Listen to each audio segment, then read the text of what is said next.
저와 저희 아내는 이번 휴가 때에 샌디에고를 다녀왔습니다.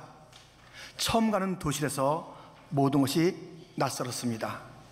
그런데 몇 차례 양식을 먹으니 한국 음식을 먹고 싶었어요. 그래서 이제 찾아갔습니다. 가서 점심을 한국 음식 잘 먹고 나오는 길에 한국 마켓이 어디냐 물어봤어요. 왜냐하면 저희가 묵었던 숙소가 무엇을 요리를 할 수 있는 그런 숙소였기 때문에 우리가 무엇을 사다가 좀 만들어 먹으면 좋겠다 해서 한국 마켓을 찾게 되었습니다. 가르쳐 줬는데요, 너무 더운 거예요, 날씨가. 그래서 글로 가면서 그냥 숙소로 갈까, 이게 생각만큼 빨리 나오지 않고, 그리고 뭐 여기에 마켓이 있어봤자 뭐 크겠나, 그러니까는 딱 고지에서 누르기만 하면 오는 그런 택시를 타고 가야 되겠다라는 생각을 하다가 그래도 이제 가봅시다 하면서 갔어요. 갔는데 거기에 자이언, 시온이라는 딱 입간판에 그런 그 마켓이 있는 거예요. 겉으로 볼 때 작지는 않네 하고선 그 문으로 싹 들어갔거든요. 근데 오른쪽 왼쪽에 쫙 얼마나 큰지 몰라요. 그래가지고 거기 가서 사자 신라면 사고 햇반 사고 뭐 김 사고 김치 사고 하여튼 저 참외도 있어요. 하여튼 여러 가지 사가지고 근데 그곳에 들어가니까요, 그렇게 정말 널찍하고요, 뉴욕의 가장 큰 대형 마켓 못지않는 광대하고 마켓도 있고 또 푸드코트도 커서요, 쉴 수도 있고 무엇인가 많이 살 수 있는 아주 깜짝 놀랄 그런 내용이 그 문 안쪽에 있었다는 것이에요. 오늘도 문에 대한 이야기가 나옵니다. 본문 18절에 이렇게 되어 있습니다. 우리 한번 같이 읽겠습니다. 뜰의 휘장문을 청색, 자색, 홍색 실과 가는 게 꽃 배실로 수놓아 짰으니 길이는 20규빗이요 너비와 높이는 뜰의 포장과 같이 5규빗이며. 지금 이 출애굽기에 계속 성막에 대한 이야기가 나오지 않습니까? 세상과 이 성막 안을 휘장으로 이제 구분하는 것입니다. 그래서 이 북쪽과 남쪽은 100규빗, 50cm, 50m 정도 됩니다. 50m 정도 이렇게 되는 것이죠. 그 다음에 저 서쪽과 동쪽은 50규빗, 25m 정도 되는 그런 규모로 이렇게 휘장을 쳐놨고요. 바로 이 동쪽에만 단 하나의 문이 형형색색으로, 다른 것은 흰색으로 이렇게 휘장을 쳐놓게 되었다는 것입니다. 그래서 동쪽으로 문이 하나 있다는 것입니다. 이 성막 전체가 그렇고 성경 전체가 누구를 항상 이야기하고 있냐면 예수님이에요. 이 문은 어떤 문인가? 바로 구원의 문입니다. 그것을 예표하고 있으니 요한복음 10장 9절에 예수님께서 친히 이렇게 말씀하셨습니다. 같이 읽습니다. 내가 문이니 누구든지 나로 말미암아 들어가면 구원을 받고 또는 들어가며 나오며 꼴을 얻으리라. 아멘. 우리 주님께서 문, 구원의 문이라고 말씀하시고 오늘 이 성막, 바로 그 휘장의 문도 구원의 문 예수님을 나타내 주고 있는 것입니다. 마켓의 문을 통해서 들어갔을 때 쫙 아주 엄청난 것들이 그 안에 있었던 것처럼 주님께서는 구원의 문으로 초청하시는데 거기에는 엄청난 것을 가지고 초청하시는 거예요. 우리 주님이 구원의 문으로 와라, 이 문으로 들어와라 초청하는데 들어가 보니 별거 아니야. 그런 것이 아니라 우리 주님께서는 꽉 그 문 안쪽 뜰에, 그리고 그 안에 모든 것에 상상 못할 축복들을 가지시고 베풀어 놓으시면서 이제 문으로 들어오라 초청하고 있는 것입니다. 구원의 문으로 들어와야 이 모든 것을 너희가 누리게 된다라고 초청하는 것입니다. 그런데요, 이 구원의 문이 열려 있는데 그것이 항상 열려 있는 것은 아닙니다. 그것을 우리에게 일깨워주는 것이 노아의 방주입니다.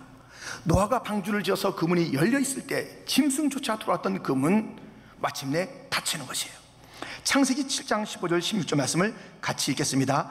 무릇 생명의 기운이 있는 육체가 둘씩 노아에게 나와 방주로 들어갔으니 들어간 것들은 모든 것의 암수라. 하나님이 그에게 명하신 대로 들어가매 여호와께서 그를 들여보내고 문을 닫으시니라. 문이 닫히는 거예요. 이 구원의 문, 생명의 문이 닫히는 시간이 있다는 것입니다. 예수님께서도 열처녀의 비유를 말씀하실 때에 다들 신랑이 오기를, 예수님 오기를 기다렸던 그런 처녀 중에 5명은 결국 못 들어갔다고 말씀하시는 것을 알지 않습니까? 마태복음 25장 10절부터 보면 그들이 살아간 사이에 신랑이 오므로 준비하였던 자들은 함께 혼인잔치에 들어가고 문은 닫힌지라. 그 후에 남은 천들이 와서 이르되 주여 주여 우리에게 열어주소서. 대답하여 이르되 진실로 너에게 이르노니 내가 너희를 알지 못하노라 하였느니라. 5 처녀, 그들도 신랑을 기다렸다니까요. 예수님 기다렸는데 제대로 준비하지 못하다가 무슨 기회가 있겠지, 또 뭐 내일 좀 준비하면 되겠지, 아직은 아닐 거야 하다가 문이 덜컥 닫힌 거예요. 다시는 열리지가 않습니다. 여러분, 내 삶이 뭔가 미루는 습관이 있는 것 아닙니까? 무엇인가 좀 미안하다라는 말을 해야 될 텐데 전화를 들었다 놨다 들었다 놨다 하다가 안 하는 거예요. 기회를 놓치는 자가 있어요. 무엇인가 격려 칭찬도 라이트 타임이 있어요. 그 때가 있어요. 근데 그거 놓치고 나면 좀 이제 효과가 별로 없잖아요. 사랑, 이 빨리 고백해야 되는데 고백하지 않다가는 갑돌이와 갑순이가 되는 거예요. 아이고 미리 좀 고백할 걸. 다 끝나고 난 다음에 아쉬워하는 거예요. 모든 것이 다 때가 있습니다. 기회가 있는데 내가 다음 해에 봉사해야지. 2019년부터는 충성? NO! 무슨 2019년도에? 지금 하세요. 지금 하시라고. 지금 내일부터 뭐 좀 NO! 누가 내일이 우리 날이라고 그래요? 누가 내년이 우리의 해라고 그래요? 마귀가 자꾸만 미루게 하는 것이에요. 지금이 중요한 것이에요. 더더군다나 이 구원의 문제는 미룰 일이 아니에요. 지금입니다. 고린도후서 6장 2절 이런 말씀이 있는데 이 유명한 말씀을 같이 읽겠습니다. 보라 지금은 은혜 받을 만한 때요, 보라 지금은 구원의 날이로다. 지금이 은혜의 날, 지금이 구원의 때예요. 미뤄서는 안 되는 것이에요. 여러분들 구원의 문으로 주님께서 초청하시는데 다 그 초청받아서 들어갔습니까? 아멘. 그런데요, 이게 우리가 좀 잘 생각해야 되는 게 이 50%나 그 영적인 얘기를 하고 또 직접적으로 신랑 주님을 기다리고 있다고 하는 그들이 50%나 못 들어갔어요. 제대로 준비를 안 한 거예요. 미루는 거예요. 이게 교회 나왔다고 해서 안심할 일이 아니라니까요. 교회라는 여기에는 반드시 쭉정이도 있고 염소도 있고 결국 이 미련한 5 같은 자들도 있다는 것이에요. 말하기는 오늘 이 예배, 상부 예배 참여한 모든 성도들 가운데 한 사람도 미련한 처녀가 돼서 문이 닫힌 다음에 문 열어주세요, 모든 것이 다 닫힌 다음에 애타는 자가 아무도 없기를, 모두가 다 지금 구원의 확신과 믿음으로 주님 그 구원의 문 안에 다 들어간 자가 되기를 주님의 이름으로 축원드립니다. 주님께서 이렇게 구원의 문을 참으로 열어놓고 오라 하시는데 말씀드린 것처럼 그 뜰에 놀라운 것이 있다니까요. 그리고 뜰뿐만 아니라 거기에 성소와 지성소가 있는데 엄청난 축복들이 거기에 있다니까요. 이것은 이 휘장 밖 세상에는 절대로 볼 수도 생각도 못했던 놀라운 것들이 그 안에 있다는 것입니다. 수많은 축복들이 그 뜰 휘장 안쪽에, 문 안쪽에 있습니다만 오늘은 그 모든 것을 다 헤아려 말씀드릴 수 없으니 2가지만 말씀을 드리겠습니다. 무엇이 그 뜰에 있기에 주님께서는 오라 문을 통하여 들어오라 하시는 것입니까? 첫째, 용서의 축복이 거기에 있는 것입니다. 우리가 아는 대로 동쪽에 있는 유일한 문을 통해서 들어가면 맨 처음에 보이는 것이 번제단입니다. 번제단, 오늘 본문에도 이야기가 나오죠. 1절입니다. 같이 읽겠습니다. 그가 또 조각목으로 번제단을 만들었으니 길이는 5규빗이요 너비도 5규빗이라 네모가 반듯하고 높이는 3규빗이며. 번제단이 번제단. 이 번제단은 아시잖아요. 짐승을 불에 태우는 것이죠. 백성들의 죄를 정가한 짐승들을 태우는 것이에요.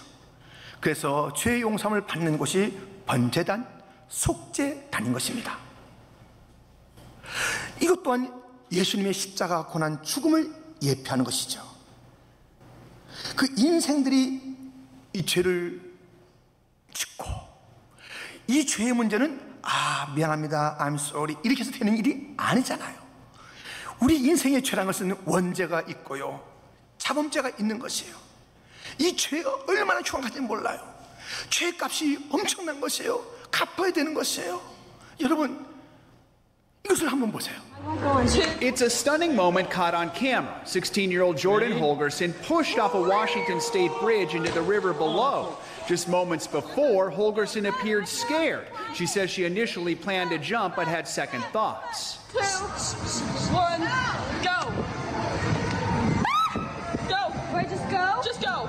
Off camera, her friend, 18-year-old Taylor Smith, repeatedly urged her to go. Jordan, I'm gonna push you. No. Then came this. Well, she's saying no. No, I just... Ready? Oh, that's so. Holgerson landed chest first in the water, suffering 6 broken ribs and punctured lungs. Today, Smith was charged with reckless endangerment, a gross misdemeanor. Prosecutors say it is clear that Taylor Smith engaged in conduct which created a substantial risk of death and resulted in serious physical injury. I'm not too happy with Taylor's charge. I just don't feel like reckless endangerment. I don't think that was enough. Smith told NBC News she never intended to hurt her friend. The bridge is a popular destination despite signs that say no jumping. In all, from top to bottom, jumpers plunge about 60 feet. 이 치셨던 친구들이 준비 안 된 친구 그냥 밀어넣어서 아주 다치게 했잖아요. 벌 받죠. 이런 일도 벌 받는데 우리가 한 일은 어떨까요? 이 정도가 아니잖아요. 우리 얼마나 살아오면서 친한 사람 밀어냈어요? 얼마나 상하게 했냐고요? 얼마나 아픔을 줬냐고요? 얼마나 힘들게 했냐고요? 장난 있네 하면서 그냥 준비도 안 된 그 상황 속에서 턱턱 밀어넣어서 얼마나 힘들게 했냐고요? 놀랍게도 누가복음 4장 29절, 누가복음 4장 29절에는요, 예수님의 동네 사람들이 예수님을 갖다 저 산 낭떠러지로 끌고 갔어요. 그거 아세요? 끌고 가서 막 밀어서 떨어뜨리려고 그러네요. 주님께서 십자가 그 앞에만 끌려간 게 아니에요. 동네에서 끌고 가서 이제 낭떠러지에서 밀어뜨리려는 그런 일들을 갖다가 보이는 모습이 있습니다. 우리가 얼마나 내 가까운 자들을, 내 아내를, 내 남편을, 내 자녀를 갖다가 그냥 장난삼아 밀어서, 아니 또 다른 의도를 가지고 밀어서 얼마나 힘들겠으며, 하나님조차 내 생에서 이렇게 밀고 하나님의 영광을 떨어뜨리고 주님의 이름을 떨어뜨리고 얼마나 많은 죄를 졌어요. 얼마나 끔찍한 죄를 졌어요. 이것을 어떻게 우리가 해결할 수 있냐고요? 사람으로는 해결할 수가 없습니다. 그러기에 주님께서 문으로 돌아오라, 문으로 들어오라. 거기에 번제단이 있어 예수님의 보혈로, 예수님의 십자가로, 예수님의 죽음으로 나의 모든 죄가 처리되고 예수님의 의가 나의 것이 되는 그러한 은총을 마련한 자리가 그 문 안쪽에 있으니, 성도여, 우리가 이 문, 구원의 문 안에 있는 보혈의 속죄의 은총을 다 누리시고 죄의 용서함 받으시고 우리 주님은 다시는 취하지 않으시니 내 자신이 자책할 것도 없고 누구의 정죄를 받을 필요도 없고 예수님에게 다 맡긴 그 모든 죄, 주님께서 주시는 그 놀라운 의, 서로 맞바꾼 정가된 놀라운 축복의 자리를 우리가 기억하면서 그 자리에서 그것을, 구원을 누리면서 노래하고 찬송해야 되는 것 아니겠습니까? 함께 찬양합니다.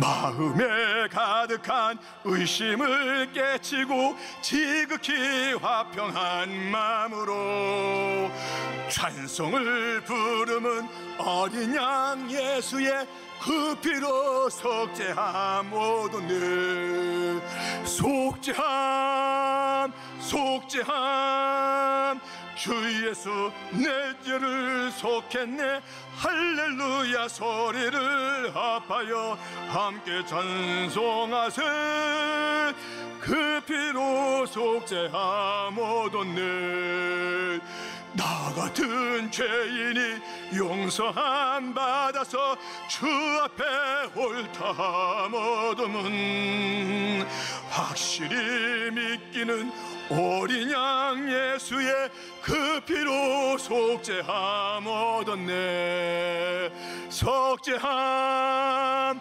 속죄함 주 예수 내 죄를 속했네 할렐루야 소리를 합하여 함께 찬송하세 그 피로 속죄함 얻었네 할렐루야 주님께서 왜 우리를 오라 하시는 거예요? 왜 이 구원의 문을 통하여 들어오라 하시는 거예요? 그 안에만이 용서가 있기 때문에 인생의 난제 중에 난제 그것을 해결하지 않으면 진노를 받는 것이고 영원한 형벌의 자리에서 죽는 고통이 있지만 죽지 않는 그 지옥 죽는 고통이 있으나 죽지 않는 그 지옥에서 영원히 살아야 될 우리들 주께서 그 죄를 용서하시기 위하여 부르시는 것이에요. 그 문에 들어가 있습니까? 안전하십니까? 혹시 우리가 겉모양은 그래서 내가 여기 귀에 앉아 있으면 구원의 문에 들어온 것 맞지 이렇게 우리가 생각하는 가운데 그날에 나는 준비 안 된 자로서 문 닫힌 그 문을 바라보며 이를 갈며 슬피 우는 그런 존재가 되는 것은 아닙니까? 확신하셔야 됩니다. 가장 먼저 우리가 이 세상에서 사는 동안에 내가 하고 싶은 것 10가지, 100가지, 1000가지가 다 이루어진다 할지라도 단 하나 구원의 문을 통과하지 않았다면 인생은 헛산 것이며 그 결과는 무서운 것이니 다른 손 다 내려놓더라도 주여 내 손은 하나 있습니다. 구원의 문 예수 믿어 들어가서 주께서 예비하신 십자가의 은총 번제단의 축복을 누리게 하여 주옵소서. 영세의 사람 되게 하여 주옵소서. 예수의 은을 듣는 자 되게 하여 주옵소서. 이것이 저의 전부의 소원입니다. 가장 중요한 저의 인생의 문제입니다. 구원의 문 들어갔는가? 구원의 문 들어갔는가? 이것을 분명하게 확신하고 선포하는 자가 되기를 주님의 이름으로 축원드립니다. 이렇게 세상에서 없는 구원이 그 구원의 문 안쪽에 뜰에 있다는 것입니다. 두 번째 축복은 성령의 축복입니다. 뜰에서 번제단을 먼저 만난 다음에 그 다음에 만나는 것이 바로 물두멍이지요. 본문에도 있습니다. 8절 말씀인데 같이 읽겠습니다. 그가 노추로 물두멍을 만들고 그 받침도 노추로 하였으니 곧 회막문에서 수종드는 여인들의 거울로 만들었더라. 아멘. 물이 있는 녹그릇이잖아요. 이 성경에서 물을 얘기할 때는 무엇을 예표하냐면 성령님을 예표하는 거예요. 이 성령님으로 씻는 것이죠. 물로 손발을 씻는 것, 그게 눈에 보이는 형상이고 그 과정입니다만은 이것의 신령한 의미는 성령으로 우리를 정결케 한다는 것이죠. 정결케. 마치 나병 환자 나아만이 요단강물에 7번 들어갔다 나오면서 깨끗하게 됐던 것처럼 성령으로 정결해지고 거룩해져야 되는 것입니다. 씻겨야 되는 것입니다. 이 번제단에 불이 있었다면 이 물두멍에 물을 통해서 성령을 통해서 이 번제단에 보혈이 흐른다면 이 물두멍에 그 흐르는 성령을 통해서 우리가 깨끗해지는 거예요. 우리가 정결해진 축복이 그 구원의 문, 그 뜻 속에 있는 것입니다. 이 성령님을 만나게 되면 정결해져요. 거룩해져요. 그것만이 아니라 우리의 그 소원이 바뀝니다. 성경에서 인생의 가장 중요한 자리를 이야기하고 그 무엇인가 출발하는 자리를 얘기할 때 배를 얘기해요. 들어보세요. 빌립보서 3장 19절에 그들의 마침은 멸망이요 그들의 신은 배요 그 영광은 그들의 부끄러움에 있고 땅의 일을 생각하는 자라. 이 멸망받을 자들의 삶의 특징은 이 배가 신이에요. 뭔가 자꾸 이 배에 채우는 것이죠. 이 탐욕의 근원이에요. 탐욕의 근원이 배. 이들은 뭐예요? 땅을 생각하는 자들이라는 것이에요. 그래서 항상 거기서 나오는 것은 탐욕이에요. 더 내놓지 못하겠어? 더 내가 가져야 되는데, 더 내가 거기서 갔다가 막 내가 차지하고 먹어야 되는데 하는 이 배가 무서운 그런 타락한 인간의 모든 탐욕의 출발점이에요. 성령을 받으면 이 배가 수술돼요. 배가 수술된다니까요. 그래서 요한복음 7장 38절 39절인데요 같이 읽겠습니다. 나를 믿는 자는 성경의 이름과 같이 그 배에서 생수의 강이 흘러나오리라 하시니 이는 그를 믿는 자들이 받을 성령을 가리켜 말씀하신 것이라. 예수께서 아직 영광을 받지 않으셨으므로 성령이 아직 그들에게 계시지 아니하시더라. 아멘. 이 배가 수술된다니까요. 이 탐욕을 지향했고 욕심을 드러냈던 이 배가 성령이 막 흘러나는 그런 배가 되는 거예요. 그 사람을 만나게 되면 그 정결해지고 거룩해진 깨끗함이 그에 있을 뿐만 아니라 말하는 것이 탐욕이 없어요. 탐욕이 자기 중심이 아니에요. 바울이 주님 만나기 전에, 성령 받기 전에 얼마나 자기 중심이었습니까? 뭐 하나님의 일을 하는 것 같지만 종교적인 일이었고 자기의 의를 드러내는 그런 일이었죠. 그런데 주님 만나고 성령 받고 난 다음에 그는 정말 소원이 주님의 주님, 복음이에요. 복음. 그가 소원이 달라졌어요. 내가 아니요, 항상 내가 아니요 그리스도라. 내가 아니요 그리스도라. 성령께서 오셔서 하시는 가장 중요한 일인 예수 그리스도를 드러내는 그 일들을 갖다가 하는 거예요. 이 배에서부터 성령 소원이 달라요. 베드로도 성령 받기 전에는 그냥 뭘 하는 것도 하는 거 보면은 자기 좀 인기를 얻으려고, 자기 뭐 좀 이렇게 해보려고, 이런 것이 얼마나 많았어요.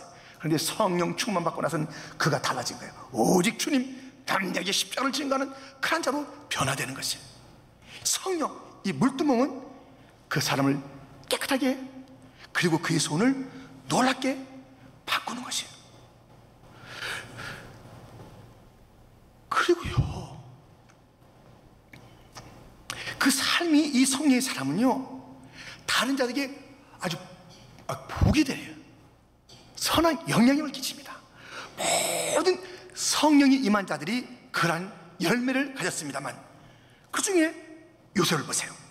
창세기 49장 22절 요셉은 무성한 가지 곧 샘 곁에 무성한 가지라. 그 가지가 담을 넘어도다.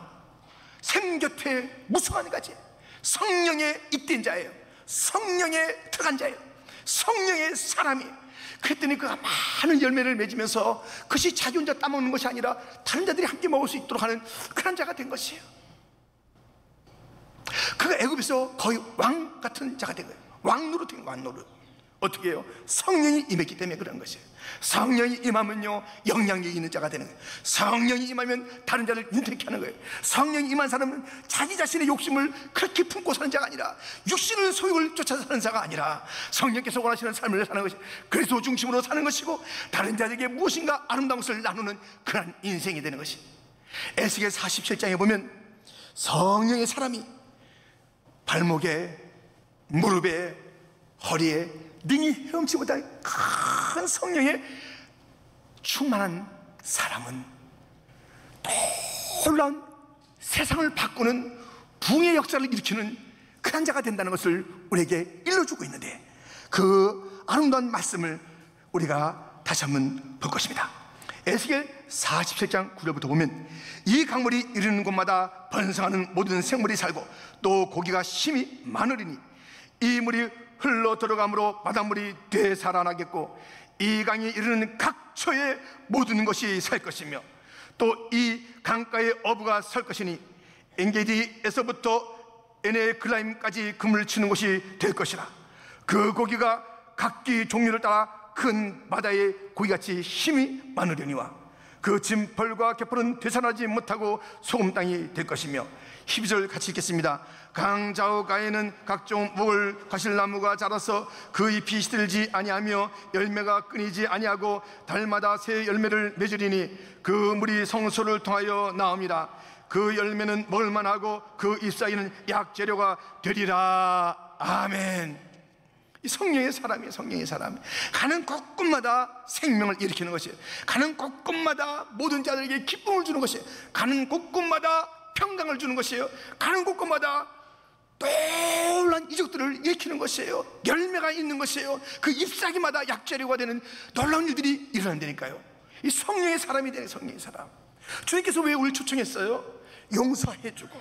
왜 초청했어요? 성령 받아서 성령과 동행하는 자가 되게 하시는 거예요.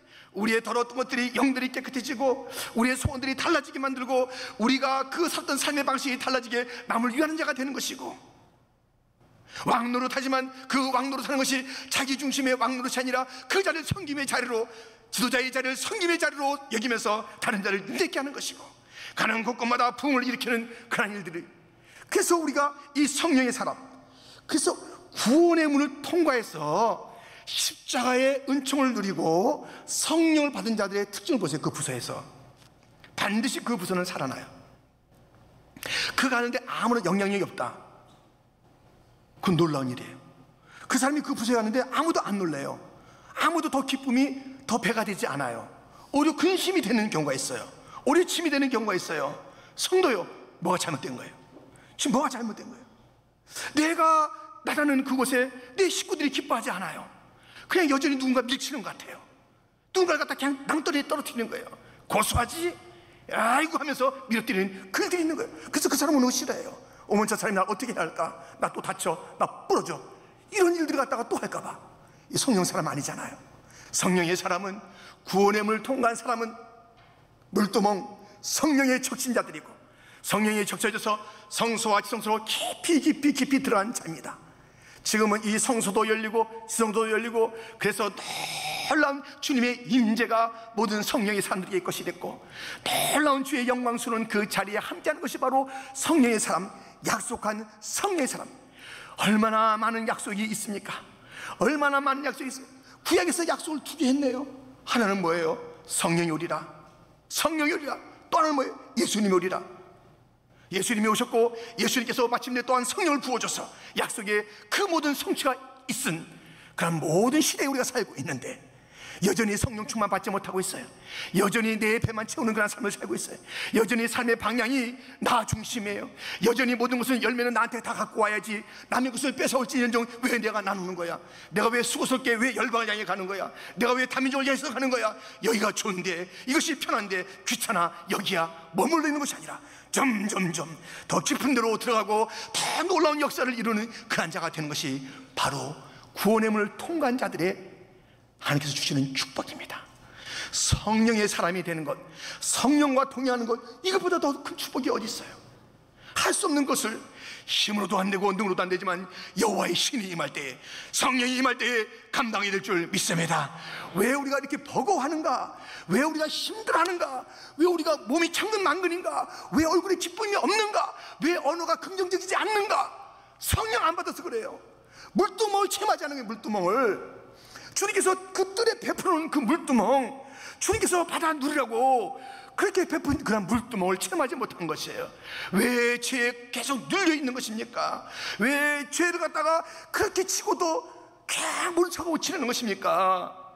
이것은 그 뜰에 들어와서 노제단에 죽으신 예수, 오늘 본문에 보면 수많은 재산에 대한 이야기가 나오는 거예요. 주 앞에 드려진 그런 고가의 그런 달란트와 세겔들이 오늘 본문에 나오는 것이에요. 이게 다 무엇이에요? 예수님의 보배로운 피를 얘기하는 것이에요. 예수님이 그 고귀하신 분이 모든 것을 다 쏟아서 교회를 살리고 성도를 살렸다라는 그 놀라운 번제단의 축복이 그 안에 담겨 있는데, 우리가 제대로 된 구원의 문을 통과한 자라면 우리가 눈을 뜨고 보는 것 아닙니까? 십자가, 십자가, 무한 영광일세. 십자가, 갈보리 십자가, 흘러넘치는 보혈이 나를 살렸네. 내 죄를 속했네. 찬양하는 것 아닙니까? 물두멍 성령의 역사 나의 것으로 삼기 위하여 주님께서 베푸신 노때의 그 성령의 역사, 그것을 나의 것으로 삼으리라. 여러분, 성령님과 동행하며 따뜻한 삶을 살기를 축원합니다. 힘 있는 삶을 살기를 축원합니다. 소망의 삶을 살기를 축원합니다. 기쁨의 삶을 살기를 축원합니다. 말하는 것 한마디 한마디가 너무 보배롭고 은혜로운 자가 되기를 주님의 이름으로 축원합니다. 성령이, 이것은 관념이 아니에요. 이론이 아니에요. 멀리 있는 그런 성경의 지식이 아니에요. 성령님은 보혜사예요. 내 안에 계신 것이에요. 그리스도의 영 가운데 내가 거는 것이에요. 거기에 담겨 있는 것이에요. 이것은 반드시 티가 납니다. 반드시 티가 나는 것이에요. 깨끗하게 세수한 사람과 오랫동안 그렇게 하지 않은 자가 티가 나는 것처럼, 여기에요, 이 물두멍을 만드는데요, 여인들의 거울을 가지고 만든 것이에요. 여인들의 거울을. 이 노시 옛날에 그 거울이었거든요. 여인들에게 가장 중요한 게 뭐겠어요? 거울 아니에요. 근데 가장 중요한, 밥은 안 먹어도 이 거울은 보시는 분들이 많습니다. 하여튼 이 거울이 중요한데요, 이것을 다 갖다 바친 거예요. 이 세상적인 것을, 이게 중요한 게 아니라는 거예요. 이 성령의 역사를 이루는데 거기에 자기 삶을 드린 아름다운 여인들, 성전의 여인들이 오늘 본문에 있는 것이, 세상의 것을 꾸미는 데는 우리가 시간을 많이 보내는데 아니라는 것이, 거울을 다 내놓고 성령의 역사로 내 지장을 하리라. 내 심령을 새롭게 하리라. 내가 성령의 사람의 그 아름다움을 가지리라. 성령의 모든 것을 맡긴 모습을 보게 됩니다. 성도인데 우리가 뭐 지장하는 시간은 많이 걸리는데 기도의 시간은 너무 없는 거예요. 우리가 하루에도 1시간, 2시간은 무엇인가 꾸미는데 많은 보내는 시간은 보내는데, 내 영혼을 위하여 주 앞에 무릎 꿇고 성령이여, 성령이여 임하여 주옵소서 하는 여성들이, 또한 그렇게 살아가는 그 남자들이 너무나도 적은 시대에 살고 있는 것입니다. 성령의 역사를 강구하여 부흥의 일들을 일으키는 그러한 교회가 너무나도 정말 찾기 힘든 이러한 시대에 살고 있는 것입니다. 성령이여 임하여 주옵소서. 지난 주간에도 박영규 목사님께서 설교하신 것을 제가 인터넷으로 다 봤어요. 그런데 우리 교회에서 말씀하시는 거예요. 저 1907년에 평양의 장대현교회 그 역사는 성령의 역사다. 성령이 임했을 때 부흥이 일어났다. 성령이 임하여 부흥이 나타나게 될 줄 믿습니다. 성령 받아야 그 인생이 달라지게 될 줄 믿습니다. 이것은 구원의 문 안쪽에 뜰에 있는 것이니 누구든지 마시게 되는 것이고 누구든지 누리는 것이에요. 성령 충만 저 목사님의 것이고 성령 충만은 저 다른 사람의 것이 아니라 나의 것으로 삼아야 돼. 이 신약에는 성령이 누구든지, 남자나 여자나 주인이나 종이나 나이가 적으나 많으나 누구든지 얼마든지 부르짖으면 성령이 임하게 될 줄 믿습니다. 구원받고도 성령이 충만이 없는 것은 우리가 문제. 구약에서는 이 성령이 임할 때 사사들에게 임했고 다윗에게 임했고 왕에게 임했고 드문드문 선지자에게 임했고 다 임한 게 아니에요. 그러나 약속의 성령이 신약 때에 왔을 때는 모든 자들에게, 자녀들은 예언할 것이요 청년들은 환상을 보고 아비들은 꿈을 꾸리라, 모두에게 부어지는 것이 바로 이 성령인 줄 믿습니다. 성령 충만 안 받는 것은, 그것은 무엇인가 지금 잘못되어 있는 것이에요. 가면서 삶을 바꾸고 세상을 바꾸고 직장을 바꾸고 사업토를 바꾸는 그런 능력이 없다는 것은 무엇인가 잘못된 것이에요. 그러므로 우리가 다시 한번 주 앞에 주님께서 베푸신 뜰하게 보혈의 능력, 불의 능력, 성령의 능력, 정결한 그 물의 역사, 생명수와 흐르는 삶을 내가 살게 하여 주옵소서. 그 놀라운 축복을 다 누리시는 성도가 되기를 축원합니다. 축원합니다.